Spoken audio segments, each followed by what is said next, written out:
മലയാളത്തിലെ ഏറ്റവും വലിയ ബിഗ് ബഡ്ജറ്റ് ചിത്രമായ എമ്പുരാൻ്റെ ട്രീസർ ഇറങ്ങിയിരിക്കുകയാണ്. കുറച്ച് മണിക്കൂറുകൾക്കുള്ളിൽ തന്നെ എന്ന് പറഞ്ഞാൽ മില്യൺ കണക്കിന് ആൾക്കാരാണ് അത് കണ്ടത്. പക്ഷേ അതിൻ്റെ നിർമ്മാണ ചെലവ് ആലോചിക്കുമ്പോൾ ഇത്രയും കോടി രൂപ കേരളത്തിൽ നിന്നും മറ്റു ബിസിനസ്സുകളിൽ നിന്നും പിരിഞ്ഞു കിട്ടുമോ എന്നുള്ളൊരു സംശയമാണ് ഇപ്പോഴും ബാക്കി നിൽക്കുന്നത്. അതായത് നമ്മളൊക്കെ എമ്പുരാൻ്റെ ട്രീസറും അതുപോലെ തന്നെ എന്ന് പറഞ്ഞ എല്ലാ കാര്യങ്ങളും ഇങ്ങനെ ആസ്വദിക്കുന്നുണ്ടെങ്കിലും ഇതിൻ്റെ അണിയറയിൽ പ്രവർത്തിക്കുന്ന, പ്രത്യേകിച്ച് പൈസ മുടക്കിയ പൃഥ്വിരാജിനെ പോലെ മോഹൻലാൽ, ആൻ്റണി പെരുമ്പാവൂർ, അതുപോലെ തന്നെ ഗോകുലം ഗോപാലിന് വലിയ റിസ്ക് ഒന്നും ഇതിൻ്റെ അകത്തില്ല. കാരണം എന്താണെന്ന് വെച്ച് കഴിഞ്ഞാൽ അദ്ദേഹം വ്യക്തമായിട്ടുള്ള നിലപാടോടുകൂടി മാത്രമായിരിക്കും ഇപ്പോൾ ഇത്രയും പൈസ ഇൻവെസ്റ്റ് ചെയ്തിട്ടുണ്ടാവുക. അതായത് എന്തെങ്കിലും കാരണവശാൽ ഈ പടങ്ങൾ എന്തെങ്കിലും സംഭവിച്ചു കഴിഞ്ഞാൽ അതിൻ്റെ നഷ്ടം നികത്തി കൊടുക്കേണ്ടത് മോഹൻലാലും അതുപോലെ പൃഥ്വിരാജും ആൻ്റണി പെരുമ്പാവൂറും തന്നെയാണ്. അതായത് അടുത്ത ഒരു 2-3 പടത്തിന് ഗോകുലം ഗോപാലിന് ഡേറ്റ് കൊടുക്കേണ്ടി വരും എന്നാണ് ഇതിൻ്റെ അർത്ഥം. അല്ലാതെ വേറെന്ന് പറഞ്ഞാൽ അവർ പോയിട്ട് അവിടെ പോയിട്ട് ജോലി ചെയ്ത് പൈസ ഉണ്ടാക്കണമെന്നൊന്നുമല്ല. അപ്പോൾ അവർക്ക് ശരിക്കും ഇതൊരു ചങ്കിടിപ്പ് തന്നെയാണ്. അതായത് പൃഥ്വിരാജിനെ സംബന്ധിച്ചിടത്തോളം എന്ന് പറഞ്ഞു കഴിഞ്ഞാൽ ഈ ഒരു പടം വിജയിച്ച് കഴിഞ്ഞാൽ പിന്നീട് എന്ന് പറഞ്ഞാൽ ഷാരൂഖ് ഖാൻ അടക്കമുള്ള അതുപോലെ ബോളിവുഡ് നടന്മാർ മുഴുവൻ, സൽമാൻ ഖാനും ഇവരൊക്കെ ഈ പൃഥ്വിരാജിൻ്റെ അടുത്ത് ഡേറ്റിന് വേണ്ടിയിട്ട്, അതായത് ഒരു പടം ഞങ്ങൾക്ക് വേണ്ടി സംവിധാനം ചെയ്യണം എന്ന് പറയാൻ വേണ്ടിയിട്ട് അവരുണ്ടാകും എന്നുള്ളതാണ്. പക്ഷേ പരാജയപ്പെട്ടിട്ടുണ്ടെങ്കിൽ അത് ഏറ്റവും കൂടുതൽ ബാധിക്കുന്നത് മോഹൻലാലിനെയും പൃഥ്വി. അങ്ങനെ ഏകദേശം 220 കോടി രൂപയോളമാണ് ഇതിൻ്റെ ചെലവ് എന്നാണ് ഇന്ന് ചില മാധ്യമങ്ങളൊക്കെ പുറത്തുവിട്ടിരിക്കുന്നത്. അങ്ങനെയാണെങ്കിൽ ഇത് തിരിച്ച് വാങ്ങിക്കുന്നതിന് വേണ്ടിയിട്ട് നല്ലൊരു ഫൈറ്റ് തന്നെ നടത്തേണ്ടി വരും. അപ്പോഴാണ് മറ്റൊരു പ്രതിസന്ധി കൂടി ഉണ്ടാകുന്നത്. എന്താണെന്ന് വെച്ചാൽ ഏഷ്യാനെറ്റ്, മോഹൻലാലിൻ്റെ ഏത് തല്ലിപ്പൊളി സിനിമയും എടുക്കുന്ന ഏഷ്യാനെറ്റും അതുപോലെ തന്നെ ഏഷ്യാനെറ്റിൻ്റെ MD ആയ മാധവനും, ഇപ്പം മാധവനാണെങ്കിൽ പിരിഞ്ഞു പോയിരിക്കുകയാണ്. ഏഷ്യാനെറ്റ് ആണെങ്കിൽ മറ്റൊരു കമ്പനി, അതായത് എനിക്ക് തോന്നുന്നത് റിലയൻസ് ഗ്രൂപ്പാണെന്നാണ് തോന്നുന്നത്, അവരെ ഏറ്റെടുത്തിരിക്കുകയാണ്. അങ്ങനെ ഏറ്റെടുത്ത് കഴിഞ്ഞാൽ പിന്നെ ഈ മോഹൻലാലിൻ്റെ ഈ ചാപ്പ സിനിമകളൊന്നും അവർ വാങ്ങിക്കത്തില്ല. അതായത് മോഹൻലാലിൻ്റെ തിയേറ്ററിൽ ഓടാതെ എത്രത്തോളം ചാപ്പ സിനിമകളും എടുത്ത് സഹായിക്കുന്നത് ഈ മാധവൻ എന്ന് പറയുന്ന വ്യക്തിയാണ്. അതെന്ന് പറഞ്ഞാൽ മാധവനും അതുപോലെ തന്നെ മോഹൻലാലും തമ്മിലുള്ള ഒരു ആത്മബന്ധം കൊണ്ടാണ്, അല്ലാതെ വേറെ ഒന്നുമല്ല. അതുകൊണ്ടല്ലേ ഈ മോഹൻലാലിൻ്റെ ബാറോസ് എന്ന് പറയുന്ന സിനിമ ഈ തിയേറ്ററിൽ നിന്നൊക്കെ ബാറായിട്ടുണ്ടെങ്കിലും മറ്റേ ഈ പുറത്ത് എന്ന് പറഞ്ഞു കഴിഞ്ഞാൽ അവർക്ക് വലിയ നഷ്ടം വരാതെ കാത്തു രക്ഷിച്ചത് ഈ മാധവനെ പോലെയുള്ള ആൾക്കാരാണ്. അപ്പോൾ മാധവൻ പോയതും ഇതിനൊരു വലിയ തിരിച്ചടിയായിട്ടുണ്ട്. അപ്പോൾ ഇതിൻ്റെ സാറ്റലൈറ്റ് കാര്യങ്ങളും ഇനിയൊക്കെ കണ്ടെത്തേണ്ടതുണ്ട്. അതുപോലെ തന്നെ എന്ന് പറഞ്ഞാൽ 15 കോടി രൂപ മാത്രമാണ് ഇതുവരെ ഇതിന് തിരിച്ചു കിട്ടിയിരിക്കുന്നത്. എന്താണെന്ന് വെച്ചാൽ ഇതിൻ്റെ തെലുങ്ക് റൈറ്റ് മാത്രമാണ് വിറ്റുപോയിരിക്കുന്നത്. അത് ഏകദേശം 15 കോടി രൂപയോളം വരും. അങ്ങനെ പലതരത്തിലെന്ന് പറഞ്ഞാൽ എമ്പുരാൻ എന്ന് പറയുന്ന ഒരു സിനിമയുടെ കോസ്റ്റ് വർദ്ധിച്ചതുകൊണ്ട് തന്നെ ഇത് തിയേറ്ററിൽ നിന്നും പിടിച്ചെടുക്കാൻ കഴിയുമോ എന്നുള്ള ഒരു സംശയം നല്ല രീതിയിൽ നിർമ്മാതാക്കൾക്കുണ്ട് എന്നുള്ളതാണ്. കാരണം ഇത് ഈ ഒരു 220 കോടി രൂപ ഉണ്ടാക്കണമെങ്കിൽ ഏകദേശം ഒരു 400 കോടി രൂപയെങ്കിലും കളക്ഷൻ വരണം. അതൊരു മലയാള സിനിമയ്ക്ക് വരുമോ, മലയാളത്തിൽ അത്രമാത്രം ഒരു സാധ്യതയുണ്ടോ എന്നുള്ള ഒരു സംശയമൊക്കെ ഉണ്ട്. നമുക്കെല്ലാവർക്കും അറിയാം ഏകദേശം 100 കോടിക്ക് മേലെ പോയ ആടുജീവിതം എന്ന് പറയുന്ന സിനിമ, ആ സിനിമ എന്ന് പറഞ്ഞാൽ അന്ന് ഭയങ്കര വിജയമായിരുന്നു. 200 കോടി നേടി, 300 കോടി നേടി എന്നൊക്കെ പറയുമ്പോഴും ഇപ്പോഴും ഈ അടുത്ത കാലത്ത് അതിൻ്റെ അണിയറ പ്രവർത്തകർ പറഞ്ഞൊരു കാര്യമുണ്ട്. അതായത് വെറും തള്ളു മാത്രമായിരുന്നു ആടുജീവിതം എന്ന് പറയുന്ന സിനിമ. ഈ എന്താ പറയുക, പൈസ കളക്ട് ചെയ്തിട്ടില്ല. തിയേറ്ററിൽ നിന്നും 82 കോടി രൂപ മാത്രമാണ് കളക്ട് ചെയ്തത് എന്നാണ് അതിൻ്റെ അണിയറ പ്രവർത്തകർ പറയുന്നത്. അതുപോലെ തന്നെയാണ് പല സിനിമകളും. അതുകൊണ്ടാണ് ഞാൻ പറയുന്നത് ഈ രണ്ടാമത്തെ ദിവസം തന്നെ 250 കോടി നേടി എന്നുള്ള പോസ്റ്റർ വരെ ഇപ്പോഴും എമ്പുരാൻ അടിച്ചു വെച്ചിട്ടുണ്ടാകും. കാരണം ജനങ്ങളെ തെറ്റിദ്ധരിപ്പിക്കാൻ വേണ്ടിയിട്ടാണ്. പടം കാണുന്നതിന് ഒരു കുഴപ്പമില്ല, പൃഥ്വിരാജിൻ്റെ സംവിധാനമാണ്.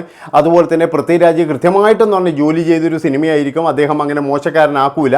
പക്ഷേ ഇതിൻ്റെ അകത്തുള്ള പ്രശ്നം എന്താണെന്ന് വെച്ചാൽ ഈ ഒരു കളക്ഷൻ അത് കൊണ്ടുവരാൻ കഴിയുമോ മലയാളത്തിന് എന്നുള്ളതാണ് എല്ലാവരും ഉറ്റുനോക്കുന്നത്. അതുപോലെ തന്നെ എന്ന് പറഞ്ഞാൽ ആൻ്റണിക്ക് പരമാവധി പാരവെക്കാനും അതുപോലെ ആൻ്റണിയെ പരമാവധി ഇല്ലാതാക്കാനും വേണ്ടിയിട്ട് ഇവിടെ മലയാള സിനിമയിലെ തലതൊട്ടപ്പന്മാർ എന്ന് സ്വയം വിശേഷിപ്പിക്കുന്ന കുറച്ച് ഈ നരബാധിച്ച കുറച്ച് സിംഹങ്ങളുണ്ട് കൊണ്ടിരിക്കുകയാണ്.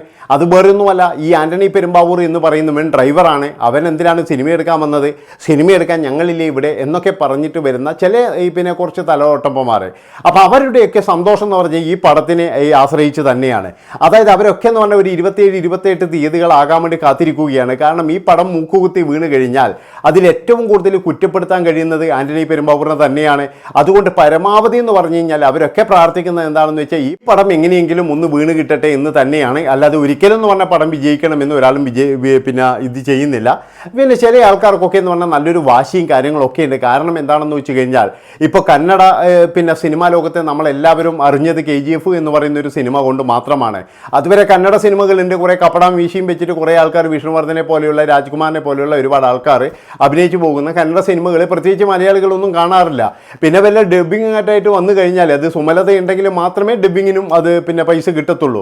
അങ്ങനെയൊക്കെ വന്നു കഴിഞ്ഞാൽ മാത്രമാണ് നമ്മൾ ഈ അംബരീഷിൻ്റെയും അതുപോലെ സുമലതയുടെയൊക്കെ സിനിമ കണ്ടിരിക്കുന്നത്. പക്ഷെ ഇപ്പോൾ അങ്ങനെയല്ല. ഇപ്പോഴെന്ന് പറഞ്ഞാൽ എല്ലാവരും കന്നഡയിലുള്ള നല്ല നല്ല സിനിമകൾ കാണുന്നുണ്ട്. അതുപോലെ തന്നെയാണ് മലയാളവും. ഒരു പക്ഷേ എന്താണെന്ന് വെച്ചാൽ എമ്പുരാൻ വിജയിച്ചു കഴിഞ്ഞാൽ ബോളിവുഡിൽ വരെ അതിൻ്റെ ഒരു പ്രതിഫലനം ഉണ്ടാകും എന്നാണ് ഇവിടെയുള്ള മലയാളത്തിലുള്ള മിക്ക താരങ്ങളും കരുതുന്നത്. അതൊക്കെ എന്ന് പറഞ്ഞാൽ എമ്പുരാനെ ആശ്രയിച്ച് മാത്രമാണ്. എമ്പുരാൻ പൈസ വാരിയിട്ടുണ്ടെങ്കിൽ അതിൻ്റെ അകത്ത് ഏറ്റവും കൂടുതൽ സന്തോഷിക്കുന്നതെന്ന് പറഞ്ഞു കഴിഞ്ഞാൽ ഈ പിന്നെ പൃഥ്വിരാജും മോഹൻലാലും അതുപോലെ തന്നെ മോഹൻലാലിനെയും പിന്നെ ഇത് വഹിക്കുന്ന ആൻ്റണി പെരുമ്പാവൂറും ഇവരൊക്കെ ആയിരിക്കും. പക്ഷേ ഇതിൽ എന്തെങ്കിലും ഒരു ഫൗള് പറ്റിക്കഴിഞ്ഞാൽ എല്ലാ കുറ്റങ്ങളും വരുന്നത് ആൻ്റണി പെരുമ്പാവൂർ എന്ന് പറയുന്ന ഒരു പിന്നെ നിർമ്മാതാവിൻ്റെ തലയിൽ മാത്രമായിരിക്കും എന്നാണ് എനിക്ക് തോന്നുന്നത്. അതുപോലെ തന്നെ ആൻ്റണി ആണെങ്കിൽ നല്ല ടെൻഷനിലുമാണ്. എന്താണെന്ന് വെച്ച് കഴിഞ്ഞാൽ ഈ പടത്തെ ആശ്രയിച്ച് തന്നെയാണ് അദ്ദേഹത്തിൻ്റെ ഭാവി ജീവിതം വരെ. അതായത് ആളായിട്ട് അദ്ദേഹത്തിന് വലിയ ഹിറ്റോ കാര്യങ്ങളോ ഒന്നുമില്ല. ഉണ്ടാക്കിയ പൈസയൊക്കെ പോകുന്ന ഒരു കാഴ്ചയാണ് നമ്മൾ കണ്ടത്. റോസ് എന്ന് പറയുന്ന സിനിമയ്ക്ക് ഒരുപാട് സാമ്പത്തിക പ്രയാസങ്ങൾ അവർക്ക് ഉണ്ടായിട്ടുണ്ട് എന്നുള്ളതിൽ യാതൊരു സംശയവുമില്ല.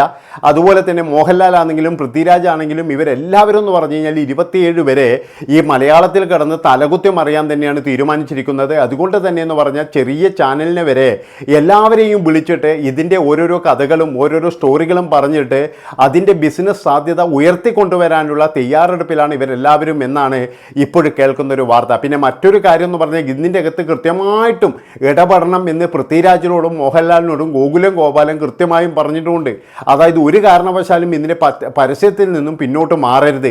എന്താണെന്ന് വെച്ചാൽ പരസ്യമാണ് വേണ്ടത്. മലയാളികൾക്ക് വേണ്ടത് പരസ്യം തന്നെയാണ്.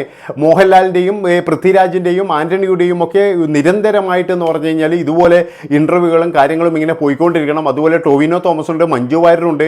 ഇവരെല്ലാവരും ചേർന്ന് കഴിഞ്ഞാൽ മാത്രമേ ഈ പടം മറ്റൊരു തലത്തിലേക്ക് കൊണ്ടുപോകാൻ കഴിയുകയുള്ളൂ എന്ന് കൃത്യമായിട്ടും ഗോകുലം ഗോപാലൻ എന്ന് പറയുന്ന ആ ഒരു വ്യക്തിക്കറിയാം. അതുകൊണ്ട് തന്നെയാണ് അദ്ദേഹം ഇതിൽ പൈസ മുടക്കിയിരിക്കുന്നത്. മാത്രമല്ല അദ്ദേഹത്തിന് ഞാൻ ആദ്യം പറഞ്ഞ പോലെ ഒരു നഷ്ടവും വരാൻ പോകുന്നില്ല. മോഹൻലാലും പൃഥ്വിരാജും പിന്നീട് 3 സിനിമയ്ക്ക് വീതം അവർ ഡേറ്റ് കൊടുക്കേണ്ടി വരും എന്നാണ് എനിക്ക് തോന്നുന്നത്. അങ്ങനെയാണ് ഗോകുലം ഗോപാലിന് ഇതിൻ്റെ നഷ്ടം നികത്താൻ പോകുന്നത് എന്നുള്ളതാണ്.